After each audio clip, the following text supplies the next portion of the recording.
ಮಾಡಿದರೆ ಮಾತ್ರ ಯಶಸ್ಸು ನಿಮ್ಮ ಹೆಗಲೇರುತ್ತೆ ಎಂದಿದ್ದಾರೆ ಚಾಣಕ್ಯ. ಯಶಸ್ವಿ ವ್ಯಕ್ತಿಯಾಗಬೇಕಾದರೆ ನಮಗೆ ಕೆಲವೊಂದು ವಿಚಾರಗಳು ಅವಶ್ಯಕವಾಗಿರುತ್ತದೆ. ನಾವು ನಮ್ಮ ಜೀವನದಲ್ಲಿ ಈ ವಿಚಾರಗಳನ್ನು ಅಳವಡಿಸಿಕೊಂಡಾಗ ಮಾತ್ರ ಯಶಸ್ಸನ್ನು ಸಾಧಿಸಲು ಸಾಧ್ಯವಾಗುವುದು. ಯಶಸ್ಸನ್ನು ಸಾಧಿಸಲು ನಾವು ಜೀವನದಲ್ಲಿ ಯಾವೆಲ್ಲ ವಿಷಯಗಳನ್ನು ಅಳವಡಿಸಿಕೊಳ್ಳಬೇಕು? ಚಾಣಕ್ಯ ನೀತಿಯಲ್ಲಿ ಮನುಷ್ಯನ ಜೀವನದ ಪ್ರತಿಯೊಂದು ಅಂಶದ ಕುರಿತು ವಿವರವಾಗಿ ತಿಳಿಸಿದ್ದಾರೆ. ಚಾಣಕ್ಯರ ಪ್ರಕಾರ ಓರ್ವ ವ್ಯಕ್ತಿ ತಾನು ಜೀವನದಲ್ಲಿ ಯಶಸ್ಸನ್ನು ಸಾಧಿಸಬೇಕಾದರೆ ಕಠಿಣ ಪರಿಶ್ರಮ ಮಾತ್ರವಲ್ಲ, ಅದಕ್ಕೆ ಸಂಬಂಧಿಸಿದ ಕೆಲವು ಅಗತ್ಯ ಗುಣಗಳನ್ನು ಅಳವಡಿಸಿಕೊಳ್ಳುವುದು ತುಂಬಾನೇ ಮುಖ್ಯವಾಗಿರುತ್ತದೆ. ಯಶಸ್ಸನ್ನು ಪಡೆದುಕೊಳ್ಳಲು ಆ ವ್ಯಕ್ತಿಯ ಜ್ಞಾನ, ಕಠಿಣ ಪರಿಶ್ರಮ, ತಾಳ್ಮೆ, ಶಿಸ್ತು, ಸಕಾರಾತ್ಮಕ ಚಿಂತನೆ, ಸೂಕ್ತ ಜನರ ಬೆಂಬಲ ಮತ್ತು ಜ್ಞಾನದ ಸರಿಯಾದ ಬಳಕೆ ಅಗತ್ಯವಾಗಿರುತ್ತದೆ. ಈ ಎಲ್ಲಾ ಗುಣಗಳನ್ನು ಜೀವನದಲ್ಲಿ ಅಳವಡಿಸಿಕೊಂಡಾಗ ಮಾತ್ರ ಯಶಸ್ಸಿನ ಬಾಗಿಲು ತೆರೆಯುತ್ತದೆ. ಯಶಸ್ಸಿನ ಸಾಧನೆಗೆ ಈ ವಿಷಯಗಳು ಅವಶ್ಯಕ.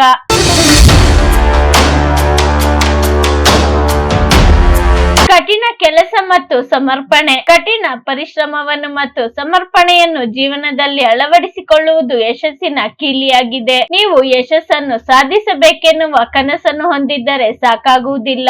ಆ ಕನಸನ್ನು ವಾಸ್ತವಕ್ಕೆ ಪರಿವರ್ತಿಸಲು ನಿರಂತರವಾಗಿ ಶ್ರಮಿಸುವುದು ಅವಶ್ಯಕ. ಜ್ಞಾನ ಮತ್ತು ಶಿಕ್ಷಣ. ಜ್ಞಾನವೇ ದೊಡ್ಡ ಬಂಡವಾಳ ಎಂದು ಚಾಣಕ್ಯರು ನಂಬಿಕೊಂಡಿದ್ದರು. ಒಬ್ಬ ವ್ಯಕ್ತಿಯು ತನ್ನ ಸಾಮರ್ಥ್ಯಗಳನ್ನು ಹೆಚ್ಚಿಸಲು ಮತ್ತು ತನ್ನ ಜ್ಞಾನವನ್ನು ಹೆಚ್ಚಿಸಲು ಯಾವಾಗಲೂ ನಿರಂತರ ಪ್ರಯತ್ನಗಳನ್ನು ಮಾಡಬೇಕು. ಶಿಕ್ಷಣ ಮತ್ತು ತರಬೇತಿಯೊಂದಿಗೆ ಒಬ್ಬ ವ್ಯಕ್ತಿಯು ತನ್ನ ಸ್ಥಿತಿಯನ್ನು ಸುಧಾರಿಸಿಕೊಳ್ಳಬಹುದು, ಪ್ರತಿ ಕೆಲಸದಲ್ಲಿ ಯಶಸ್ಸನ್ನು ಸಾಧಿಸಬಹುದು. ತಾಳ್ಮೆ ಮತ್ತು ಆತ್ಮವಿಶ್ವಾಸ. ಯಶಸ್ಸನ್ನು ಸಾಧಿಸುವುದು ಸುಲಭದ ಕೆಲಸವಲ್ಲ, ಶೀಘ್ರವಾಗಿ ಪಡೆದುಕೊಳ್ಳುವ ಕೆಲಸವೂ ಅಲ್ಲ.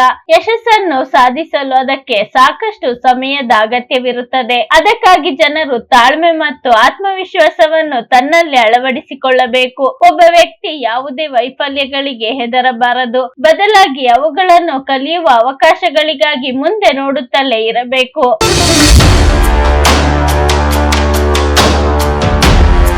ನೈತಿಕತೆ ಮತ್ತು ಪ್ರಾಮಾಣಿಕತೆ. ಒಬ್ಬ ವ್ಯಕ್ತಿ ಯಶಸ್ಸನ್ನು ಸಾಧಿಸಬೇಕಾದರೆ ಅವನಿಗೆ ನೈತಿಕತೆ ಮತ್ತು ಪ್ರಾಮಾಣಿಕತೆ ತುಂಬಾನೇ ಮುಖ್ಯವೆಂದು ತಿಳಿಸಿದ್ದಾರೆ. ಒಬ್ಬ ಯಶಸ್ವಿ ವ್ಯಕ್ತಿ ತನ್ನ ತತ್ವಗಳಿಗೆ ಮತ್ತು ನೈತಿಕ ಮೌಲ್ಯಗಳಿಗೆ ಪ್ರಾಮಾಣಿಕನಾಗಿರಬೇಕು. ಈ ಕೆಲಸವನ್ನು ಮಾಡುವುದರಿಂದ ಅವನು ದೀರ್ಘಾವಧಿಯ ಯಶಸ್ಸನ್ನು ಪಡೆದುಕೊಳ್ಳುತ್ತಾನೆ ಎಂದಿದ್ದಾರೆ. ಸಮಯ ನಿರ್ವಹಣೆ. ಸಮಯದ ಸರಿಯಾದ ಬಳಕೆ ಮತ್ತು ನಿರ್ವಹಣೆಯು ಒಬ್ಬ ವ್ಯಕ್ತಿಗೆ ಯಶಸ್ಸಿನತ್ತ ಸಾಗಲು ಪ್ರಮುಖ ಹೆಜ್ಜೆಯಾಗಿದೆ. ಸಮಯದ ಮೌಲ್ಯವನ್ನು ವಿವರಿಸುತ್ತಾ, ಸಮಯವನ್ನು ವ್ಯರ್ಥ ಮಾಡುವುದರಿಂದ ಯಶಸ್ಸನ್ನು ಸಾಧಿಸಲು ಸಾಧ್ಯವಾಗುವುದಿಲ್ಲವೆಂದು ಹೇಳಿದ್ದಾರೆ. ಸಮಯಕ್ಕೆ ಸರಿಯಾಗಿ ಯಶಸ್ಸನ್ನು ಸಾಧಿಸಲು ನಾವು ಪ್ರಯತ್ನಿಸುತ್ತಲೇ ಇರಬೇಕು. ನಿರ್ಣಯ ಮತ್ತು ಉದ್ದೇಶ. ಯಶಸ್ಸಿಗೆ ಸ್ಪಷ್ಟ ಮತ್ತು ಸ್ಥಿರವಾದ ನಿರ್ಣಯವನ್ನು ತೆಗೆದುಕೊಳ್ಳಬೇಕು. ಉದ್ದೇಶವಿಲ್ಲದೆ ಯಾವುದೇ ಕೆಲಸದಲ್ಲಿ ಯಶಸ್ಸು ಸಾಧಿಸುವುದು ಕಷ್ಟ ಎಂದು ಹೇಳಿದ್ದಾರೆ. ದೃಢವಾದ ಯೋಜನೆ ಮತ್ತು ಸ್ಪಷ್ಟ ಗುರಿಗಳಿಲ್ಲದೆ ಯಾವುದೇ ಕೆಲಸದಲ್ಲಿ ಯಶಸ್ಸನ್ನು ಸಾಧಿಸುವುದು ಕಷ್ಟಕರವಾಗಿರುತ್ತದೆ. ಸರಿಯಾದ ಮಾರ್ಗದರ್ಶನ ಮತ್ತು ಸಲಹೆ. ಸರಿಯಾದ ಮಾರ್ಗದರ್ಶನ ಮತ್ತು ಸಲಹೆಯನ್ನು ತೆಗೆದುಕೊಳ್ಳುವುದು ಸಹ ಯಶಸ್ಸಿಗೆ ಅಗತ್ಯವಾಗಿರುತ್ತದೆ. ಸರಿಯಾದ ಗುರು ಅಥವಾ ಸಲಹೆಗಾರರ ಸಹಾಯದಿಂದ ನೀವು ನಿಮ್ಮ ಗುರಿಯತ್ತ ಸರಿಯಾದ ದಿಕ್ಕಿನಲ್ಲಿ ಚಲಿಸಬಹುದು ಎಂದಿದ್ದಾರೆ. ಈ ವಿಡಿಯೋ ನಿಮ್ಗೆ ಇಷ್ಟವಾಗಿದ್ದರೆ ಲೈಕ್ ಮಾಡಿ, ಶೇರ್ ಮಾಡಿ. ಇನ್ನು ನಮ್ಮ ಚಾನಲ್ಗೆ ಸಬ್ಸ್ಕ್ರೈಬ್ ಆಗಿಲ್ಲ ಅಂದ್ರೆ ಸಬ್ಸ್ಕ್ರೈಬ್ ಮಾಡ್ಕೊಳ್ಳಿ. ಮುಂದೆ ಬರೋ ಎಲ್ಲ ವಿಡಿಯೋಗೋಸ್ಕರ ಬೆಲ್ ಬಟನ್ ಕ್ಲಿಕ್ ಮಾಡಿ. ಧನ್ಯವಾದಗಳು.